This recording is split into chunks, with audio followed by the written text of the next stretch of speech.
Hey guys, it's CS Joseph with csjoseph.life, doing the final episode on our series Virtue and Vice, Season 7, Episode 16 for the podcast, and the 16th video for this playlist on YouTube.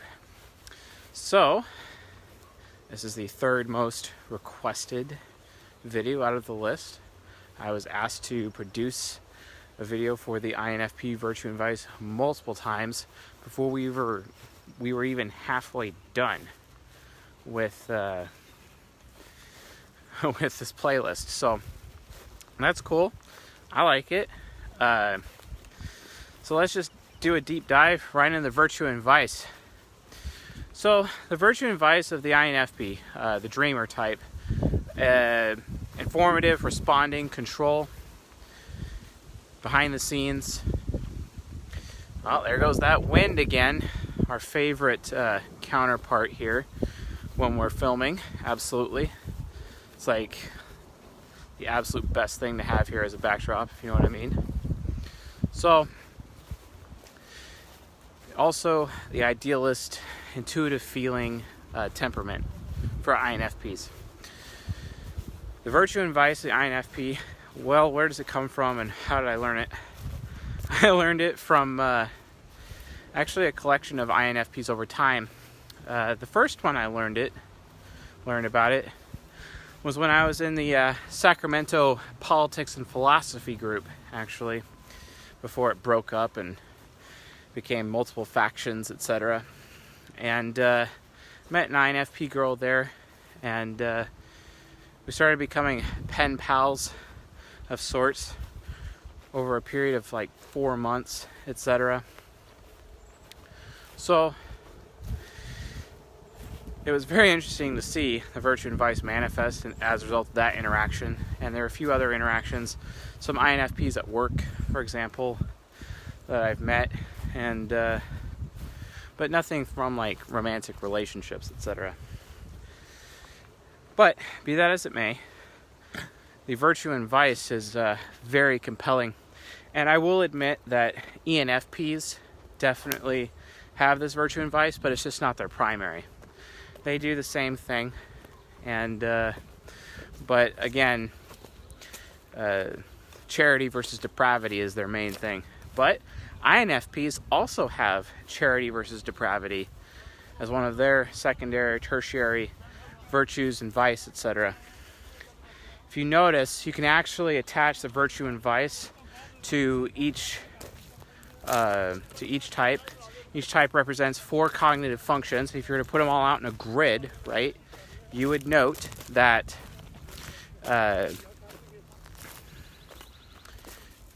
you would see that they all have their own Virtue and Vice attached to them, right? And if you take one of those types and place the 4 sides of their mind, their ego, subconscious, superego, etc., you'll note all the different virtues and vices that type actually has to keep track of.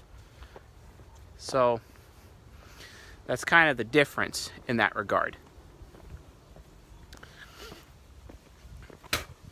But it's also similarities as well, because you have NFPs, NFJs, SFJs, SFPs, STJs. There's a lot of similarities across the board on top of just the 4 sides of their mind. So you can get into primaries, secondaries, tertiaries, and it just keeps building out from there. Anyway, so what is the Virtue and Vice of the INFP? It is loyalty versus connivery, or being conniving. Treachery. So loyalty versus treachery. Now, INFPs watching this are like, oh, no! How can you think that? I am a good person. I am not a traitor. I am not treacherous. Yeah, I mean, sure. To be fair, I've been betrayed by many INFPs. I mean, they literally coined the statement, oh, I thought I fell in love with you, but I actually fell in love with the idea of you, and that idea is not here anymore, so I'm just going to move on. I'm not comfortable with this anymore. You know what I mean? Of course, ENFPs do that too, but not as much as INFPs, believe it or not. At least INFPs that are able to get into relationships. It's more commonly said amongst INFP women than it is INFP men, though, at least in our first world culture. Not a bad thing, it's just what happens, right? So, loyalty versus treachery. So, loyalty. INFPs are insanely loyal. In fact, the most loyal of all the types, to the point where they will follow you over a cliff. Even after you leave them, for example. Couple at church that I knew long time ago. It was an INFP and it ended up with an ESTJ woman. So it was a duality relationship according to socionics, and which I don't recommend in the least, by the way. Duality, let's just join polar opposites of each other, right? You know, and everyone's trying to figure out who's on top in the bedroom. I mean, when you have an ESTJ and an INFP, the INFP is just laying there like, well, I mean, are you going to start or am I going to start? What's going to happen here, you know? And the INFP, like, has no basis with which to give sensation with because SE trickster, right? So then the ESTJ ends up having to have that responsibility. Well, imagine if it's an INFP male with an ESTJ female. That's even an additional complication there, right? Not very good sexual compatibility, if you know what I mean. Anyway, the bottom line is that over time, this relationship fell apart. The ESTJ met someone on World of Warcraft, this ESTJ woman, and he actually flew out to meet her and left the INFP guy. This has been like 7 years ago, 8 years ago now, just about. And this INFP guy still, to this day, refuses to get in a relationship with somebody else because for some reason he has faith that she's going to come back to him. Still, to this day, even though she's basically remarried and potentially having additional children with this guy, or has already. I haven't checked up on them in a long time, right? But for some reason, the INFP thinks, you know, I'm still loyal and I demonstrate my loyalty, so she'll come back to me. No, but loyal to a fault. INFPs are super loyal. And they're not just loyal to people, right? They're loyal to ideas. They're loyal to ways of thinking, right? And that could be a problem. This is why when you encounter an INFP and you give them some information about something that they may disagree with, right? Like say you're at so let's go back to that girl I met, the INFP girl I met at the Sacramento Politics and Philosophy group. An amazing group, by the way. Met some really awesome intellectual and academic people there. Absolutely fantastic. I recommend it if you're in the area. If they're still around, that is. I might start an additional one for the Bay Area. We'll see. But regardless, I provided an idea to the group. We were talking about quantum mechanics at the time.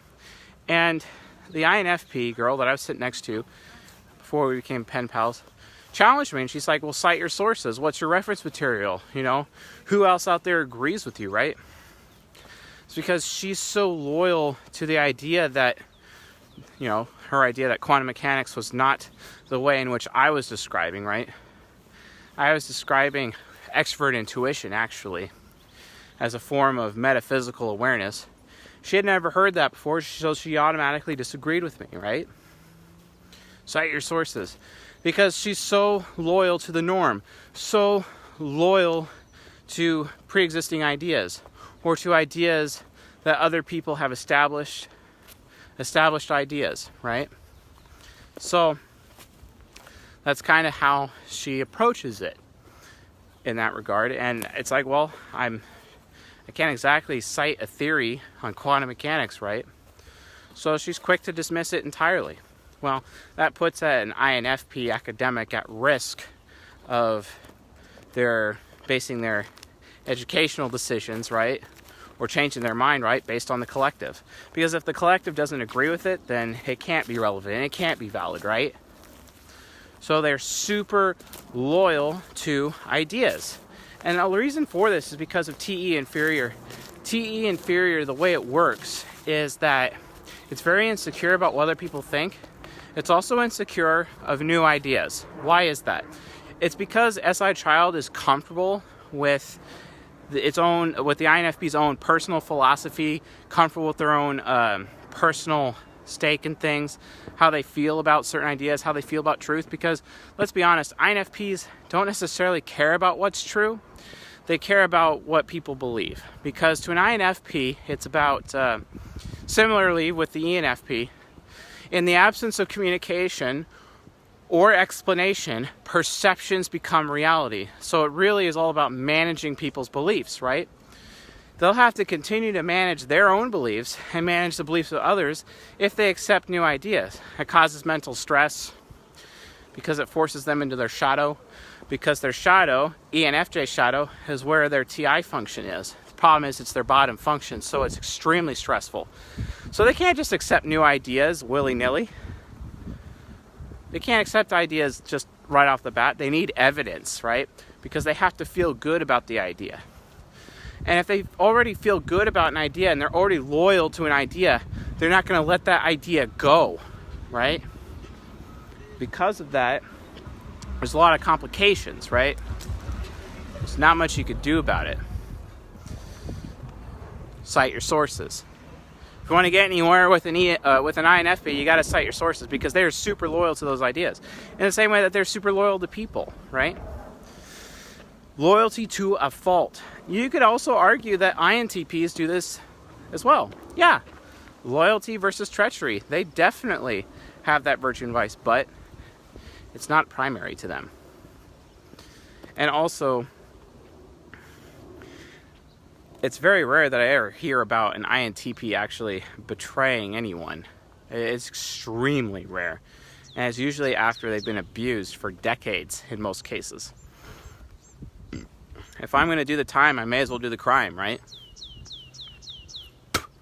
But not with INFPs. They will go over the cliff following you. In a lot of cases, as long as you have made them comfortable, as long as you make them feel good, especially the idea of you, if they're in love with the idea of you and what you mean in that regard, they'll follow you over the cliff. And there is a risk that they could be a lamb led to the slaughter, which a lot of INFP men, they have a problem with that because women in our culture lose respect for men like that. Because it's like, well, have some self-respect. If you're really that loyal to me, you wouldn't be treating me this way. You know what I mean? So they can't do that, right? So men have to learn, INFP men especially, have to learn to have self-respect. It's very important. So self-respect goes a long way. And they have to be able to meet their own needs. They have to have their personal standards, which they have discipline with their SI child to force themselves to meet their own needs. And then they have to create personal boundaries. But it's hard for INFPs to enforce personal boundaries because they worry about how other people feel about them. And then I'm not being benevolent enough. I'm not being good enough if I'm challenging people this way, and that's a problem, right? So the INFP ends up having a difficult time enforcing boundaries because they're afraid of the conflict that comes as a result of, or worried about the conflict that comes as a result of enforcing those boundaries, right?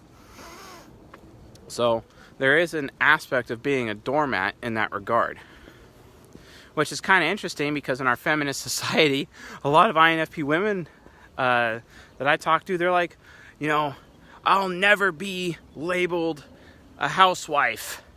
That's so low of me as a woman, you know, and they have this like prideful point of view about it. You know what I mean? And it's like, okay, sure, you don't want to be a housewife, okay, you know, don't have children then, or find some rich guy who has a butler or can afford a maid, I guess. I don't know. I mean, is that really reality? Oh, but they're special, right? INFPs are special, and because they're special, they need to be treated special, right? Well, a lot of NFPs feel special, and that allows them what they believe special privileges in some cases. I've seen it. I've seen it with INFPs. I've seen it with ENFPs. I've seen it more so with ENFPs because depravity, right? That's their vice. So again, INFP loyalty goes a long way. They are super mega loyal. And being as how loyal they are, and I would say INTPs arguably are just as loyal, but really INFPs are. But INPs, both of them, SI child is super, super mega loyal. And this is why INJs, SE inferiors, and ENJs, SE children, SE child, really loves SI child because, wow, this person will never abandon me. This person will never leave me. This person will always be there for me. They always have that situation because they're like, I've made this person so comfortable, this SI child so comfortable to be with me and whatnot, then they're like, oh yeah, sure, fine, let's have a relationship. You know what I mean? So based on that, they're able to have a relationship because they're getting that, those SE users are getting that loyalty that they need, right? Well, it's not that easy. It's really not that easy. Why? Well, because of the vice of treachery, conniving. So let me give you an example of INFP conniving. I had an INFP one time in a business deal. Business deal went really well. He got what he needed in this situation. By the way, INFPs can be fantastic financiers and Forex traders. If you spend time researching that, your extrovert intuition parent can actually predict markets really well, and you can be a fantastic day trader. If you haven't looked into that, I recommend it. It takes a lot of time and research and energy and countless hours, but you can reach a level of mastery pretty easily, which makes you super rational, and you can make really good financial decisions in the market on a daily basis that could land you some good money. A lot of people don't know that about INFPs, but they have that capability. When it comes to money management, I've known some really good ones. And of course, I'd recommend an ISTJ to do this, but INFPs, they can really get some windfall profits if they know how to put themselves in that direction. It's kind of why I believe Warren Buffett is an INFP, even though I haven't really taken the time to look at him. But if I was going to have a working theory on Warren Buffett, I'd say, yeah, he's an INFP, at least for now, until proven otherwise. So let's talk about treachery. So he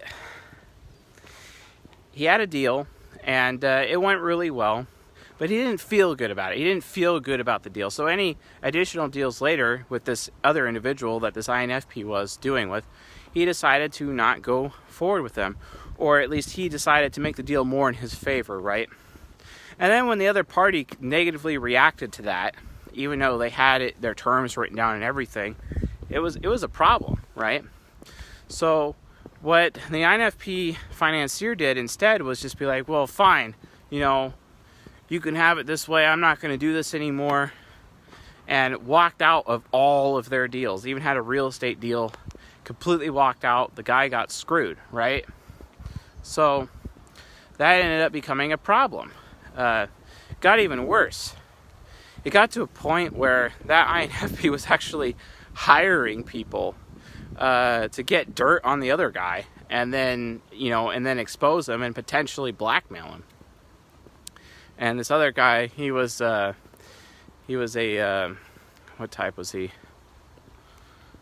I think he was an ISTP. No, he was an ENFJ actually. He's an ENFJ. But yeah, this ENFJ guy, he ended up getting his reputation hit pretty hard, all because of this. And it just caused a lot of additional problems, for these two people. There's not much that they could do about it, but the INFP had the finances, he was able to do it. Completely betrayed the guy, because he's felt like, well, you tried to mess me over, so I'm going to try to mess you over. Direct quote. It's kind of revenge-ish, Justice, right? When the guy never actually intended to harm him, and they had everything written down in the agreement. But apparently it was an argument over fine print. From a business standpoint, right? Well, here's another thing. It really comes to perceptions. It's just misperceptions that leads to the disloyalty. It's like I fell in love with an idea of you. I didn't really fall in love with you, right? It's like, that's very treacherous. It's like, wow.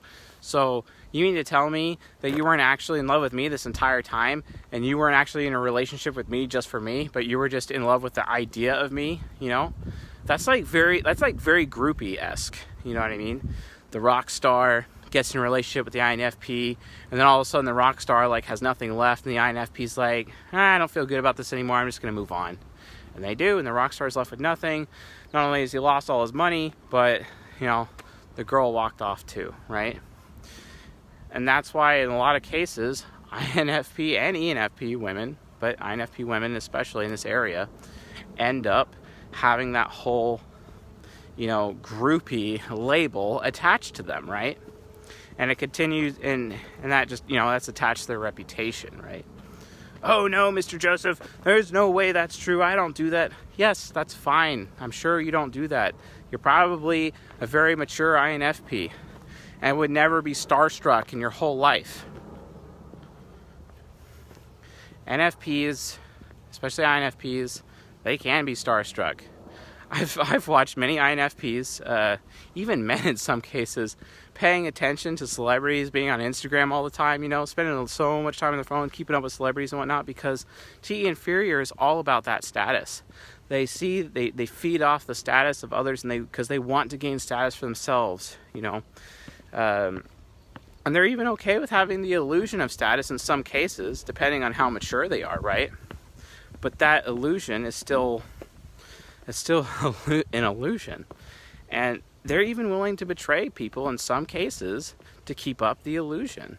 Betray certain relationships, even certain financial commitments or financial decisions, just for the sake of keeping up that illusion. And that's not cool. It really comes down to whether or not the INFP feels comfortable and feels good about their relationship or the situation that they're in. Because their heart has to be in it. That's the point. And in the same way that an ISFP has to have their heart in something in order for them to be diligent, instead of just being completely idle and drag their feet on something, if an INFP does not have their heart in an idea, does not have their heart in a relationship, they will start to exhibit treacherous behavior. Like, for example, an ESTP who's married to an INFP, and the ESTP is working pretty hard, ends up getting 2 jobs, technically 3, and the INFP doesn't have a job and is at home, not really doing very much, but the INFP feels neglected, right? And ends up starting to talk to other people on the internet, you know, to have some of that emotional connection, right? Because they feel neglected because their partner is out working all the time, producing, right? Which is disrespectful, right? And then it ends up creating the situation where, you know, there's disloyalty there. And the ESTP finds out and then rages and goes Super Saiyan about it, right? That's a problem. It's actually more common than most people think, right? It's because INFPs are committed to their ideals. They're committed to the dreamland that they have, and they want to have that ideal dreamland, and they want to bring that ideal dreamland into fruition in some way, shape, or form, even little hints of it in their daily lives. And if you're not supportive of that dreamland, if you're not fitting the puzzle piece that they desire you to be, well, then they're just going to move on. Another example, a friend of mine who had a Discord server, an INFP who was loyal to an ENTJ friend of mine who had a Discord server devoted to psychology and typology. And all of a sudden, the ENTJ, after being so loyal to this ENTJ for a year at least, they behind the ENTJ's back, because apparently there was a problem or whatever, or something didn't fit the INFP's ideal, or in terms of how the server should be managed, the INFP behind the back of the ENTJ starts stealing all of the people off the server and creates their own server, and then reaps the benefits of that server, etc. You know, and the benefits of all those relationships, unbeknownst to the ENTJ. The ENTJ still to this day doesn't even know that that happened, but it was a betrayal. And the ENTJ put that INFP in that position because, oh, SI child, they'll be loyal to me. Yeah, well, ENTJs are, as much as they pride themselves for management, I'm sorry, ENTJs, you're just not that good at delegation. And you end up stuck in the loop of, well, if I'm going to continue to do this, do I do it myself or do I let other people do it? Better that I do it myself, right? That whole saying of done right, do it yourself, right? Well, ENTJs get stuck in that. This is why you have an ENTJ president right now who continues to make terrible human resources decisions on a regular basis. Because I'm sorry, ENTJs can be really bad at delegation because they look at what's on paper with the people that they're hiring instead of actually looking at the people. But then again, they don't have time to get to know these people on the people basis, right? So they end up making these terrible decisions. Which is exactly what happened with this scenario where the INFP was kind of set up for failure, and then the ENTJ gets mad after the INFP was set up for failure, and then the INFP betrays them after being loyal for a year, right? See, I'm not calling out INFPs as these treacherous people. A lot of their treachery has cause. Sometimes it doesn't because they could be jumping to a conclusion, which does happen. But a lot of times they're pushed away into doing it. Remember, never push a loyal person to the point where they no longer give a damn. The thing is INFPs are so sensitive and they're so loyal, but they're so sensitive in that way that out of all of the types that are loyal, out of all the SI users that are loyal, they're the most easily pushed away, and they're the most easily pushed into being treacherous, into being conniving, and plotting against you behind your back, and making moves against you behind your back, because they're so easily pushed in that direction, because they're so sensitive. I'm sorry, but FE Demon from an ENTJ is not sensitive enough for FI Hero. So, in that situation, there's a good chance that the INFP is going to become treacherous because they're not having their emotional needs met by that particular relationship, right? So, that's loyalty versus treachery. So, what do you do to keep an INFP loyal to you? If you're in a relationship with one or if you're working with one, what do you do? Well, it's very simple, actually. Make them feel good about themselves. Congratulate them publicly. Tell others in front of them that you think highly of them and list reasons for that. That'll make them feel really good. That'll give them a good experience. That'll engage their SI child, and that will further entangle them and further make them loyal to you and what you're doing at your organization or even a relationship. Praising an INFP spouse in front of their family in this way will only further earn you even more loyalty, because to them, praise is rare. Praise ups their status, especially among these people in their family, because they may have been insecure that these people don't think very highly of them, but you've just completely dashed all that insecurity because you spoke highly of them. The problem is that could backfire if you're not careful, because if you overspeak and then something bad happens, then they feel like you unfairly set them up for failure, and then they will become treacherous and betray you. So that can backfire if you're not careful. Make sure what you're doing is balanced. Make sure what you're doing is ethical. Otherwise, INFPs who are set up for failure, yeah, they're going to go full treacherous mode straight away. Again, if I'm going to do the time, I may as well do the crime. That's their version. Being set up for failure, no INFP appreciates that. They'll burn the house down with you in it, and them in it if necessary, because they're still loyal to you to the end, right? The bitter end. Make sure you keep your INFP as comfortable as possible. But if they get slothful, which they can get slothful, remember to make them uncomfortable. And if they still don't agree with you, and they're like, cite your sources, other people's relationships are not this way, take them to counseling. INFPs respond very well to credentialed professionals, right? Because INFPs are trying to become academics. I mean, look at Robert Greene. He became an amazing academic because that ESTJ subconscious wants to be an academic. So put INFPs in front of academics that agree with you, and then the INFP will be like, wow, all these other people think this way. I need to get my shit together. Yeah, this is how it is for INFPs. Allow them to do this. Give them room to do this is what I mean. Make the effort to take them to professionals. It will give you good information. Even if it's a negative experience for them or you, it doesn't matter, because at least you'll know where they stand. And then they won't feel like they're set up for failure anymore, and you might actually get even more loyalty out of them, right? Don't allow them to be set up for failure. That's like the number one rule with INFPs. Never allow them to be set up for failure. And I could say that for ENFPs as well, but it's especially important for INFPs because of how sensitive they are. And it's not a bad thing that they're so sensitive. It's actually a good thing. Especially for INFJs or ENFJs. They need those sensitive people around them because the NFJs gain so much joy from how sensitive the NFPs are, or especially the INFP. So much joy. So what do you do if you're an INFP and you believe you've been set up for failure, and you're actually thinking about possibly betraying somebody or cheating on someone or moving on or doing something bad about that person behind their back, maybe talking bad about them behind their back?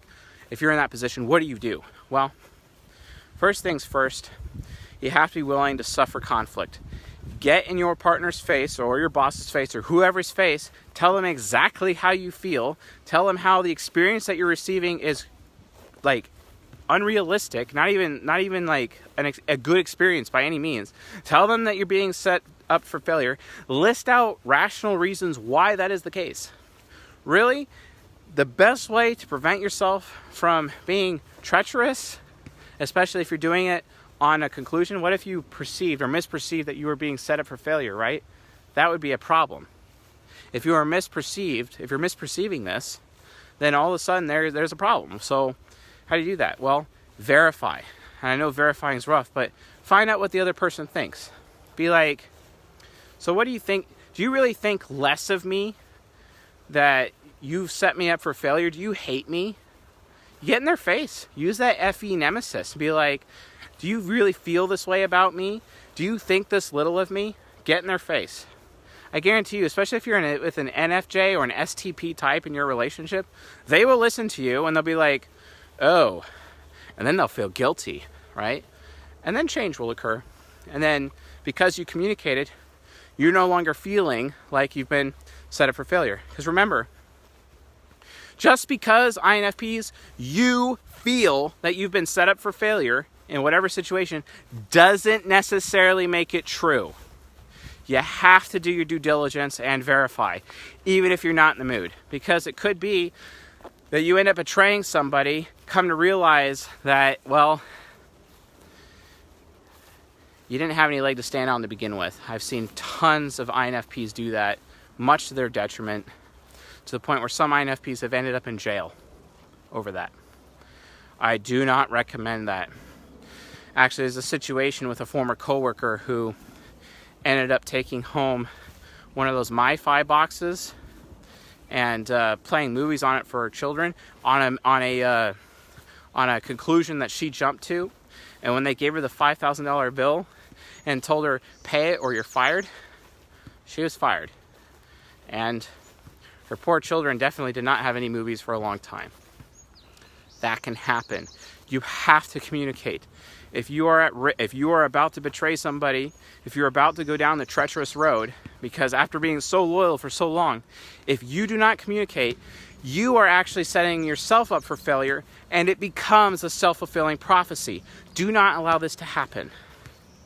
I beg you, do not allow this to happen, because you will destroy your future. And because you have any parent, you will destroy the futures of people close to you. And it'll be your fault. And people, especially family, they will think less of you for a very long time because you didn't communicate. I get it, INFPs, you silently judge people from a distance, but if you're unwilling to communicate about your judgments, it's your own fault. Even if you are set up for failure, even if that is 100% undeniably true, but you didn't communicate, it is still on you. Recognize that is your responsibility. Avoid treachery at all costs. Stay in your virtue, be loyal. Obviously you want to be loyal to the right thing, but if you're not communicating, how can you know or test whether or not you are being loyal to the right thing? Don't allow yourself to be set up for failure, and don't allow yourself to misperceive that you're being set up for failure. Such is the way of loyalty versus treachery. Well, that's it for tonight's episode. If you have any questions or comments about INFPs and their virtue and vice, please leave it in the comments section, and I will answer every question because I read all the comments. If you found this video insightful, educational, helpful, please leave a like and subscribe to us here on the YouTube channel, as well as on the podcast. That'd be dope as well. This completes our series on virtue and vice, and our next series will be on compatibility, general compatibility of all the 16 types. I'm also going to be doing a bunch of type comparison videos on hopefully a new whiteboard that is bigger and a lot more readable. So, sounds dope. I can't wait. I can hardly wait anyway. So, awesome. Well, with that, I'll see you guys tonight.